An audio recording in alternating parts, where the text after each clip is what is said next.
Well, good afternoon, everyone, and thanks for joining us here today. I'm here with the Minister of Environment, Rebecca Schultz. I also have Ministers Mickey Amery, our Minister of Justice, and Minister of Energy and Minerals, Brian Jean, here with me as well. They may have to go because we're on 1 minute bells, but they will be able to come back and answer questions if they end up getting called out of here. But we are here today to announce that we'll be putting forward a government motion under the Alberta Sovereignty Within a United Canada Act in response to the federal government's use of oil and gas emissions cap regulations. We've been very clear that we will use all means at our disposal to fight back against federal policies that hurt Alberta, and that's exactly what we're doing. On November the 4th, Ottawa released details of its oil and gas emissions cap, which is a de facto production cap. The cap violates Section 92A of the Constitution, which clearly gives provinces exclusive jurisdiction over non-renewable natural resource development. When it's in place, this cap will require a production cut of 1 million barrels a day by 2030. Estimates indicate that 150,000 workers across the country will lose their jobs, and tens of billions of dollars will disappear from Canada's GDP and government revenues, devastating the economy and public spending. That includes a forecast 5% decline in revenue for Alberta by 2035. Ottawa seems to think that they need to save us from ourselves, but they are wrong, because we're not just working with industry to continue to drive down emissions, we're succeeding at it. Alberta already has a system in place that is working. Emissions per barrel are declining, even as production and contribution to GDP grows. Alberta's energy industry doesn't just provide jobs to Albertans, but to Canadians all across our country. And it doesn't just power Alberta's economy, it powers Canada's. By now, you've seen our Scrap the Cap ads to unite workers, businesses, and governments in support of our energy industry, energy security, and economic affordability. Those ads are running right now across Canada. We are warning everyone who stands to lose from the cap, which is pretty much all Canadians. We're telling Ottawa to throw out this ill-conceived activist fantasy and get behind Alberta's leadership by investing in real technology that cuts emissions without wrecking Canada's prosperity. Because this cap could further stall investment in emissions reduction and undermine the effectiveness of existing provincial approaches that are driving reductions. We know that we need to do more than just marshal facts in our favor and make the case. We're fighting back with every weapon in our arsenal. The Alberta Sovereignty Within a United Canada Act was designed to protect our province from unconstitutional interference, and now we're going to use it again. The motion we're putting forward in the legislature uses the Act to ask the Legislative Assembly for approval to shield Alberta if the production cap becomes law. These actions could include an immediate constitutional challenge in the courts, a ban on provincial bodies enforcing the cap, labeling oil and gas production facilities as essential infrastructure subject to the Alberta Critical Infrastructure Defence Act, prohibiting the entry of all individuals into these facilities except those licensed to enter by the Alberta government, and declaring all information related to greenhouse gases at these facilities to be owned by Alberta's government, with data reported or disclosed at our discretion. This is not a complete list of everything we plan to do, but it's a sign of things to come. It shows how we will respond if the federal government forces us to do so. If the motion passes, we'll act fast to get ready for Ottawa's destructive cap. Albertans expect no less. We'll defend Alberta's prosperity, Alberta's livelihood, and our energy industry. This motion marks an important step in our pushback against federal overreach. We're telling Ottawa, your cap goes too far. This is not the way federal-provincial relations should be. It's certainly not the way we want them to be. We would much rather cooperate with them for the sake of a cleaner environment and stronger, more prosperous nation. We could have both if they would just listen to reason, and they've chosen their path, so we've chosen ours. And the fight will continue for as long as it has to. And it's not only us who are standing against this cap. From the moment the federal government released their regulations, businesses and organizations have been standing in opposition, like Eric Nuttall, who is Senior Portfolio Manager at 9 Point Partner, who said, and I quote, "Look around the world. No other major oil and gas producer is doing what we're doing. It behooves us to take a moment and ask, well, why is that? It's economic idiocy." and Francois Poirier, the CEO of TC Energy, who said, and I quote, "An emissions cap, which will act as a cap on domestic production of natural gas, will harm Canadian families and businesses by raising prices on energy." And Colleen Collins, VP of Canada West Foundation, who said the cap is, quote, "a significant intrusion on provincial management of resources." Albertans are relying on us to stand firm on this, and we will not let them down. And now I'd like to turn it over to Minister Schultz to share more. Good afternoon, and thank you very much, Premier, for your leadership in this area. After years of trying to reason with this out-of-touch federal government, our province faces a choice: secure our economic future and the livelihoods of all Albertans, or let Prime Minister Justin Trudeau sacrifice our prosperity for his extreme ideological agenda. As Premier mentioned, we are standing up for Alberta by creating a constitutional shield that will stop Liberal NDP politicians in Ottawa from shutting down our oil and gas sector with an unconstitutional and reckless production cap. We are forced to take this step because continuously Ottawa refuses to listen. They are dead set on implementing a de facto production cap that will put hardworking men and women out of work, decimate rural communities that rely on the energy industry. The same goes for a number of First Nations communities who are already investing in this sector. It will eliminate billions of dollars in revenue that go towards schools, hospitals, and other vital services that people rely on each and every single day, not just in Alberta, but right across our country. It will also add more costs onto the backs of families across the country. This cap risks the reliable, secure, and affordable energy that put Alberta on the map and that Canada relies on. It will make every aspect of our lives less affordable while having virtually no impact on reducing global emissions. Capping our production does not cap the world's energy demands, but it certainly does increase how much coal and other higher polluting energy is produced by less responsible jurisdictions around the world.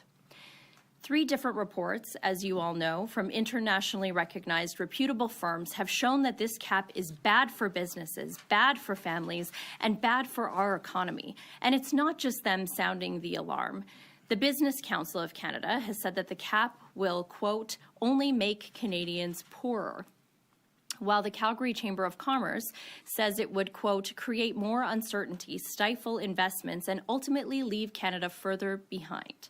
We also saw the Canadian Association of Energy Contractors come out against this cap, claiming that this proves that, quote, the Trudeau government does not care about Canadian blue-collar, middle-class energy workers who rely on the industry to support their families.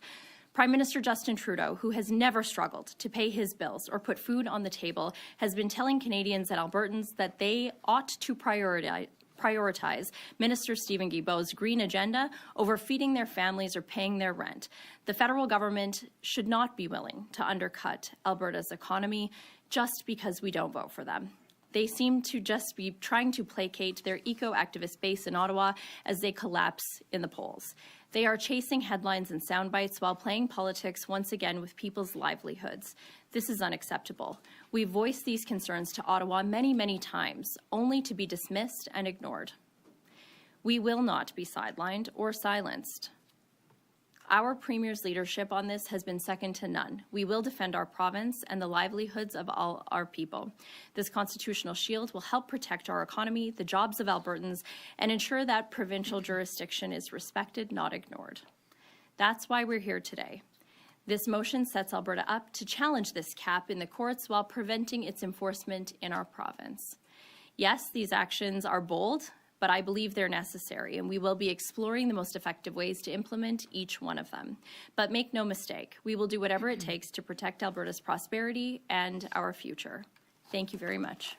Thanks, Minister. We have time for a few questions this morning or this afternoon, so it'll be 1 question, 1 follow-up. Please state your name and outlet for the record. I should maybe mention, I thought we were saving it for your notes, but one other aspect of it is taking our bitumen royalty in kind, our conventional oil royalty in kind, our natural gas royalty in kind, and then using our Alberta Petroleum Marketing Agency to market our products directly as a way not only of being able to meet the needs of some of the consumers from around the world who have come here asking us to do this, but we think it also might be a way for us to be able to work with our American friends and counterparts to be able to provide them the security that they need for a North American energy security policy. So that's another aspect. It's a plan that has been in place for some time. APMC was established in 1973 under Peter Lougheed under similar circumstances to take ownership of the resource in order to put up that constitutional shield. And with that, I'd be happy to take questions. Okay, we'll start here in the room. Emma. Emma Graney, Globe and Mail. A lot of these things that you're proposing, it kind of has this, it's like the provincial government is trying to exert control over private companies, about their information, about who they can and cannot let onto their property.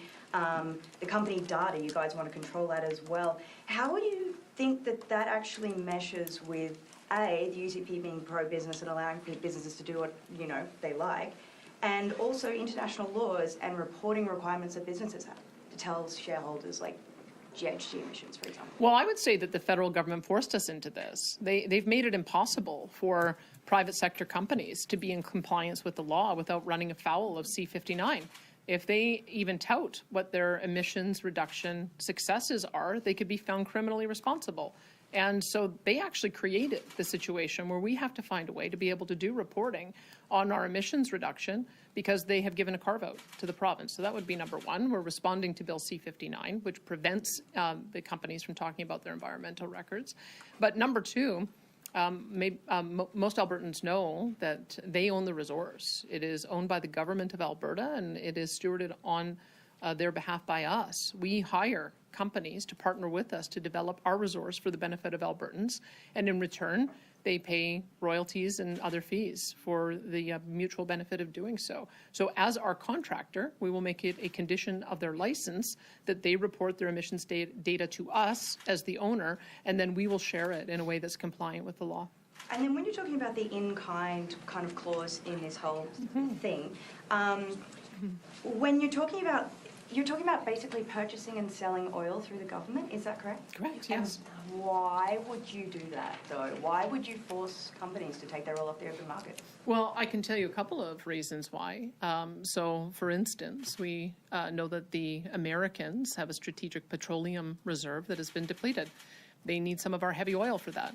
So for us to be able to potentially negotiate a contract with the Department of Defense to ensure that they have the long-term energy security they need, that might be one of the things that they would like us to do. Governments like to deal with other governments. We also have a couple of other international jurisdictions that have come to us to seek long-term supply agreements of our bitumen, especially now that we're able to get it off the coast with TMX. They have approached private sector companies, and the other private sector companies have chosen not to do that. So that would be another one. A third one might be, especially with natural gas, being able to provide a secure supply of natural gas to data centers. They need the power generated from natural gas to be able to establish data centers. That might be another thing that we would do. So there are multiple ways in which I could imagine that we might be able to exercise that authority. Jason. Hi, Jason Marks from CBC, Calgary. My small brain is having trouble understanding, connecting what you just talked about, the in-kind marketing to the oil and gas cap. I mean, what you just explained, it sounded like something you'd want to maybe do anyway, regardless of whether there was the oil and gas federal cap was in place. Can you help me link those two? Sure. I mean, part of what the way our governments work is that one level of government can't tax another. We are asserting our ownership over our oil and gas resources. And if you go back to how Peter Lougheed won his battle in the first go-round with Justin Trudeau's father, it was by drilling oil wells or gas wells and establishing a company so that they could establish that they had the ownership right to prevent the federal government from imposing the NEP. So Peter Lougheed already created all of these mechanisms in the first fight. NEP was, of course, repealed in '84. We've had a relatively constructive relationship with our federal counterparts until now. And because we're seeing the same kind of behavior towards our sector this time, I think, which would be incredibly damaging and reduce production, we're going to use those same constitutional tools and legislative tools in order to be able to protect our constitutional rights. My second question is that you're on one hand, you're using very strong provocative language and proposing to do some major things that would be very provocative and unusual for a government that normally wants to be hands-off with business to do. On the other hand, though, you're also saying we're going to pass motions and talk about, we're going to consider and explore the options of doing this. Is this a menu of things you might do, or are you saying that you will do all these things that you're threatening to do if the government enacts its oil and gas cap? Well, look, they pushed us to the limit. We've been trying to negotiate with them now ever since the moment I had my first conversation with Justin Trudeau, where I told him that we wanted to align with their objectives to reach carbon neutrality by 2050. And we've had multiple letters, multiple meetings. We've had tables of deputy ministers together, and it's all been for naught. And so we're now at a point where we have to take action. So the structure of the Sovereignty Act is we put a motion towards the legislature to get an agreement in principle to develop the legislative framework to do these things. So some of them can be done through policy, some can be done through regulation. Some of them will have to bring legislation back into legislature in the spring. But we want the legislature to fully know our intentions and all of the ways in which we're going to defend our constitutional rights to develop our resources. Jonathan, go ahead. Hi, Jonathan Bradley, Western Standard. So you spoke about the motion coming into effect and taking action right away. Why do you want to act now rather than wait until more details about the emissions cap comes out? Well, look, I mean, the ha ha ha.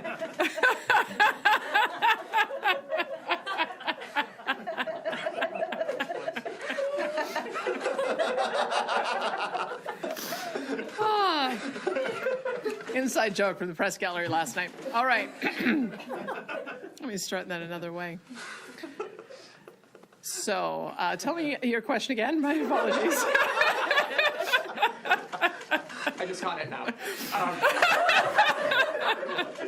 Okay.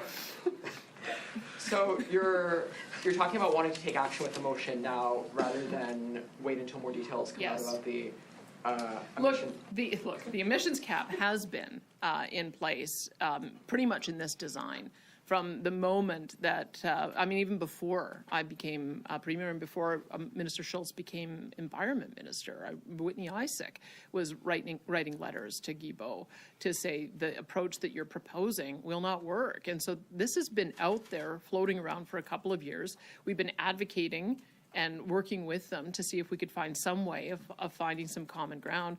All of that advocacy has not resulted in any change of direction whatsoever. And so we are now in the phase of regulation where they're consulting on the first round. They're not responding to any of our suggestions and pleas not to do this. And so we know that we've got to take these kinds of actions, because if they continue down this path, it will become law, very likely in the spring.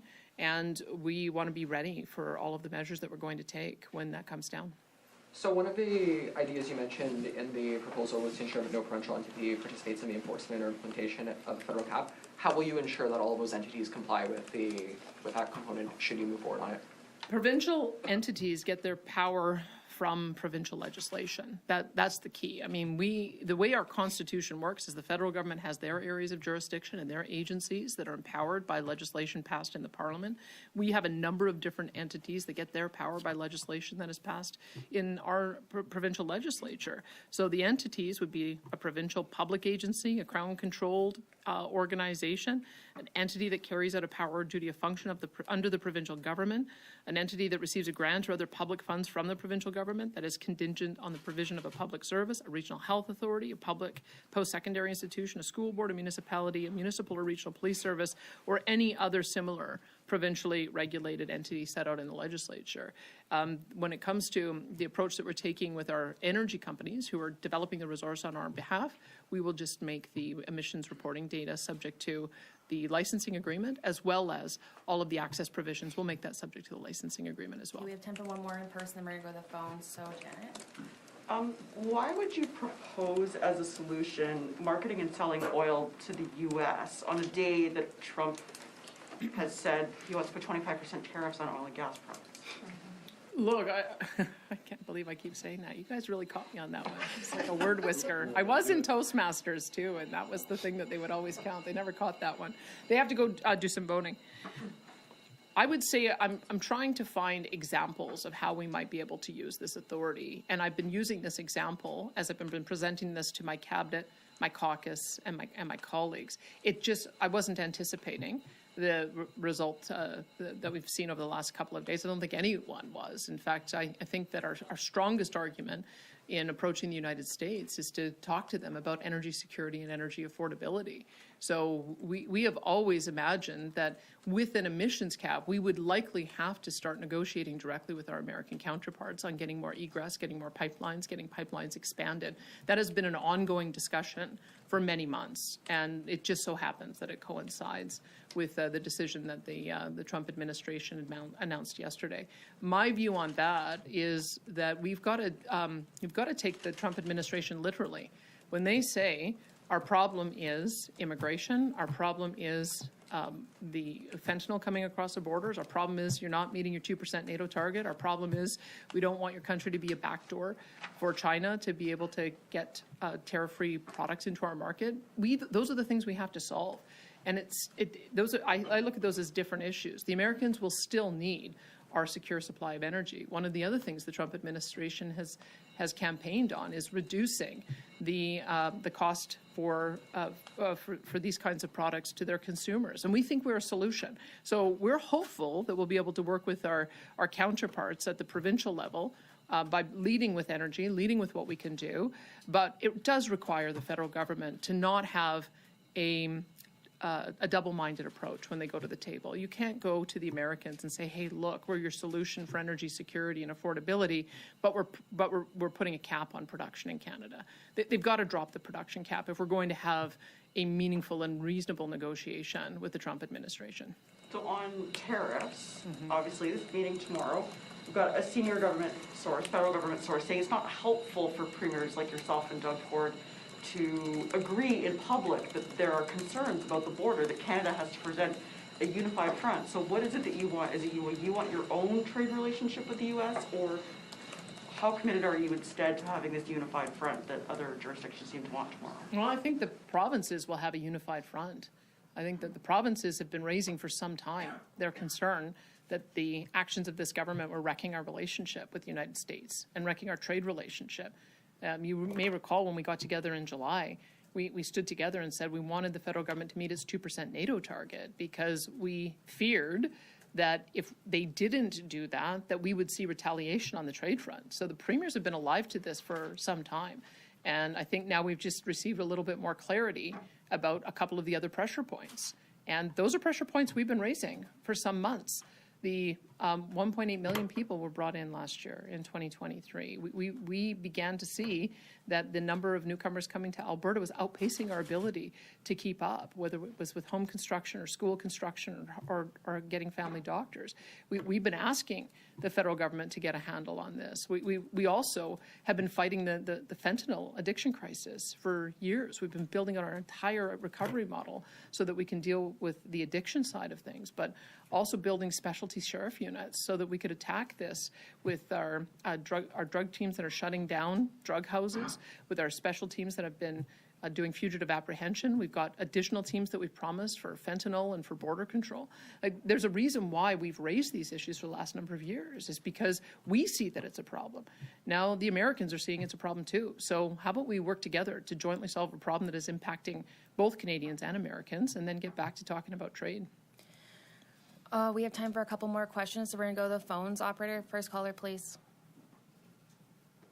Your first question comes from the line of Tyler Dawson from National Post. Please go ahead.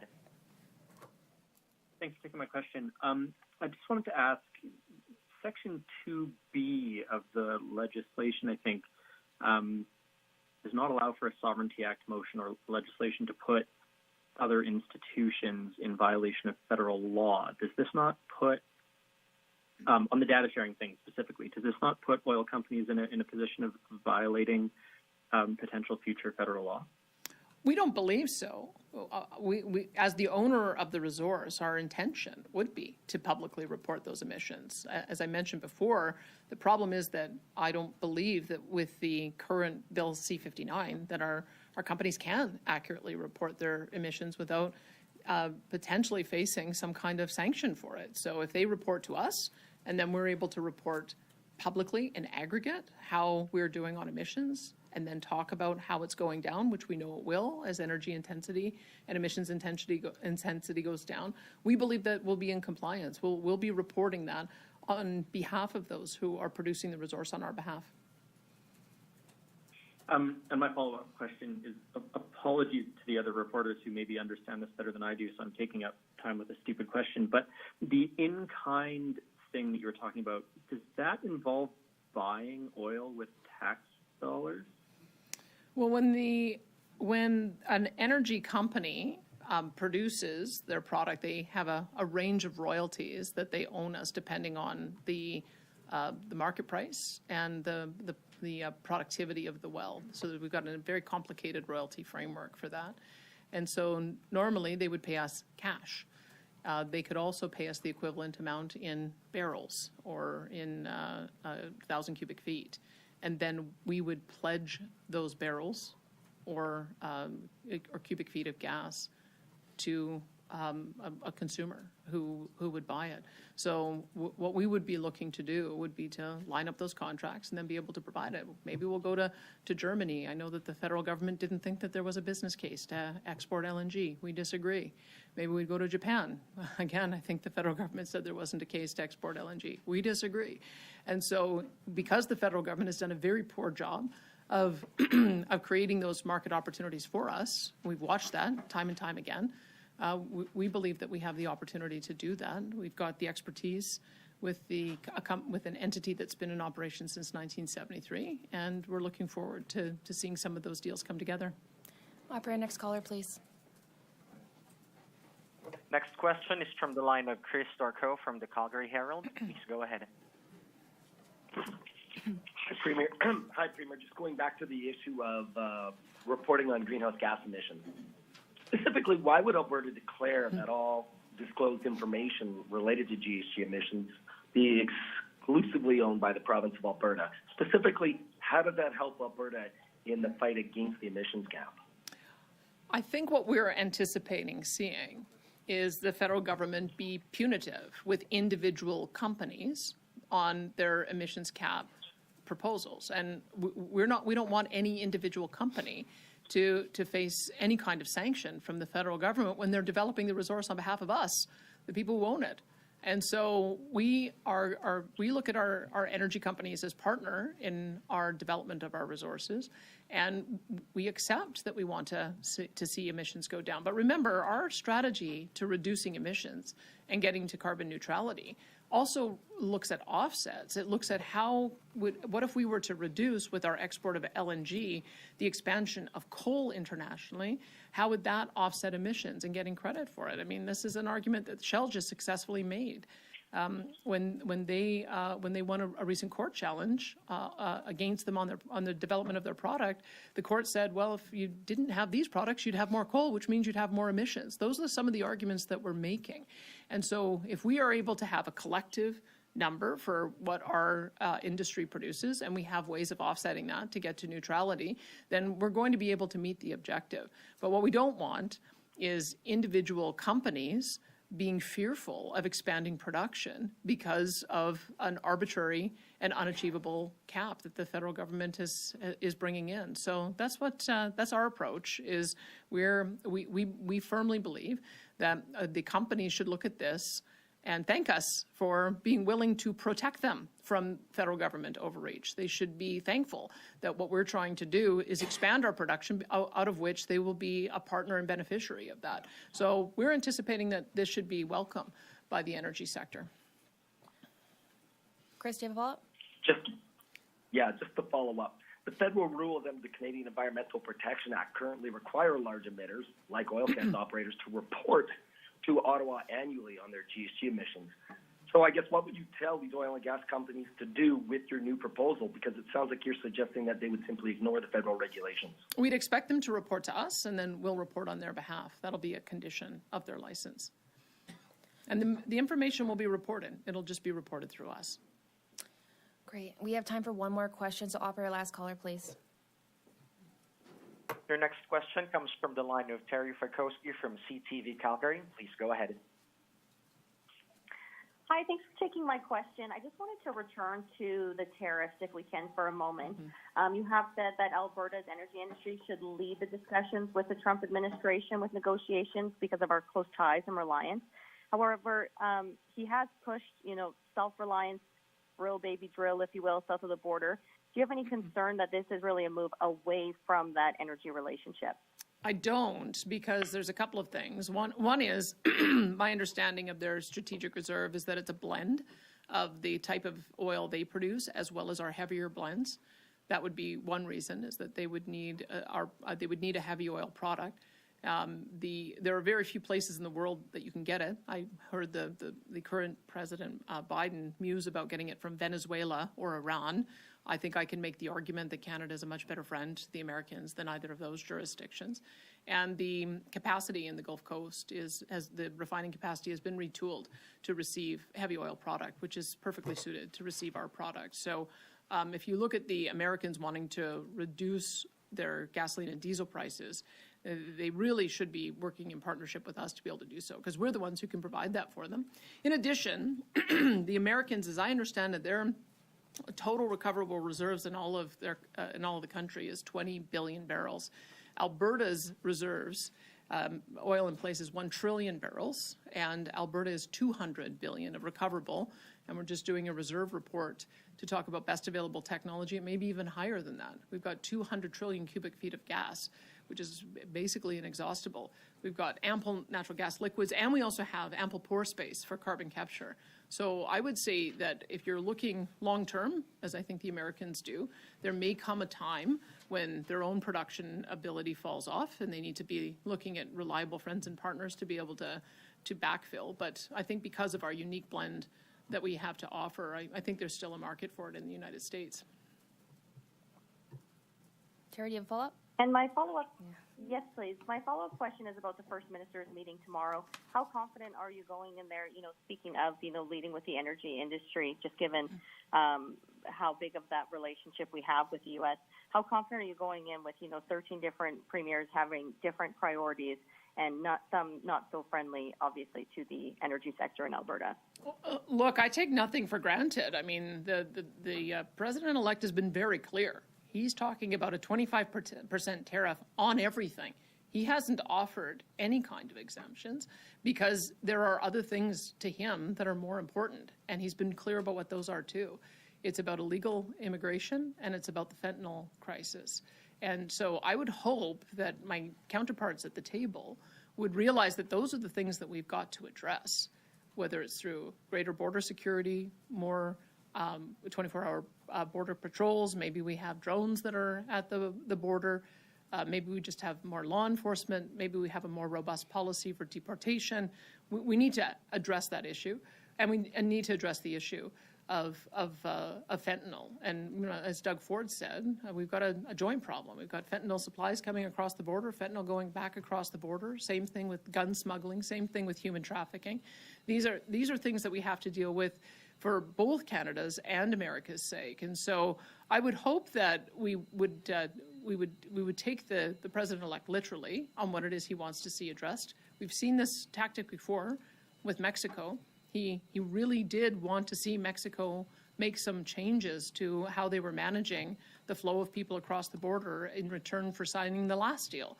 And so when he tells you what it is he wants you to address, I think we shouldn't get distracted and think that we could maybe try to get side deals here or there. We have to address the issues head on and be prepared to meet the president on the things that he wants to see. And then we can move to having a more productive relationship about trade. I'm still hopeful that we'll be able to get 100% of our products in Canada shielded from tariffs. But at the moment, I don't think anything is safe. And I don't want to presume that the president would make some kind of special deal with Alberta if those foundational issues go unaddressed. We've got to address them. Thanks, everyone. That concludes our press conference today. Thanks, everyone.